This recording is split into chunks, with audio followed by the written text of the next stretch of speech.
La rivalité entre le FC Barcelone et le Real Madrid n'existe plus. L'époque de la MSN et de la domination par le tiki-taka menée par le trio du milieu de terrain, Sergio Busquets, Xavi Hernandez et Andrés Iniesta appartient au passé. Aujourd'hui, ce club mythique se retrouve marginalisé sur la scène européenne et sur la scène nationale par son grand ennemi, le Real Madrid. Pendant les années 2000 et 2010, cette rivalité atteint son sommet avec des équipes exceptionnelles des deux côtés. Le Real Madrid a connu un immense succès avec des stars comme Cristiano Ronaldo, tandis qu'au Barça, qui était porté par son génie Lionel Messi. Les deux clubs se sont disputés des titres en Espagne et en Europe avec des performances spectaculaires en Liga, en Copa del Rey et en Champions League. Pendant ce temps, Pep Guardiola au FC Barcelone et José Mourinho au Real Madrid ont aussi alimenté cette tension avec leur approche passionnante et parfois conflictuelle. Le FC Barcelone dominait souvent par son style de jeu caractérisé par le tiki-taka, tandis que le Real Madrid se basait sur sa puissance et la fulgurance de ses contre-attaques. Aujourd'hui, nous sommes en 2024 et le Real Madrid continue à briller sur la scène européenne. Aujourd'hui, le Real Madrid est porté par des joueurs tels que Vinicius Junior, Rodrigo,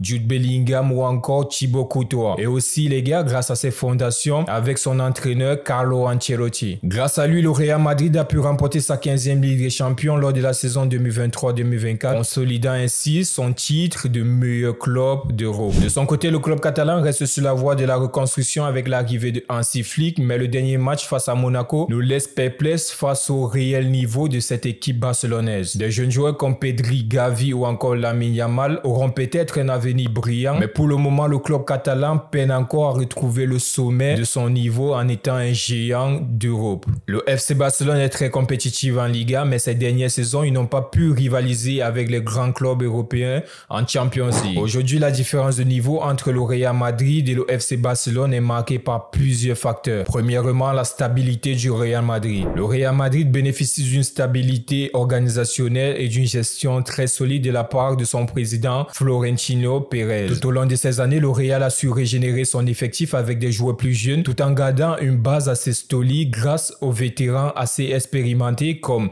Toni Kroos précédemment, Modric ou encore Karim Benzema quand il était encore au Real Madrid. Raison pour laquelle le Real Madrid reste une force redoutable sur la scène européenne et continue à gagner des titres tout au long de ces années. Deuxièmement, la reconstruction du FC Barcelone. Le FC Barcelone en revanche reste encore sur une phase de reconstruction. Avec le départ de toutes ces grandes stars, la crise économique, la mauvaise gestion du club laisse encore une cicatrice assez profonde pour le club catalan. Le club a du mal à recréer une équipe assez dominante, assez créative comme auparavant, malgré l'arrivée de ces pépites qui comptent aujourd'hui au FC Barcelone. Troisièmement, on va parler de l'impact sur la scène européenne. Alors que le Real Madrid continue à dominer sur le toit du monde, le FC Barcelone peine encore à retrouver sa place de géant sur la scène européenne. La différence de niveau ces dernières années sur la scène européenne est assez palpable. Nous avons un Real Madrid qui est un candidat régulier à la Champions League, tandis que le FC Barcelone lutte encore pour la stabilité à long terme de leur club sur le plan financier. Même si la rivalité entre le FC Barcelone et le Real Madrid est toujours intense, aujourd'hui nous pouvons apercevoir une disparité en termes de performance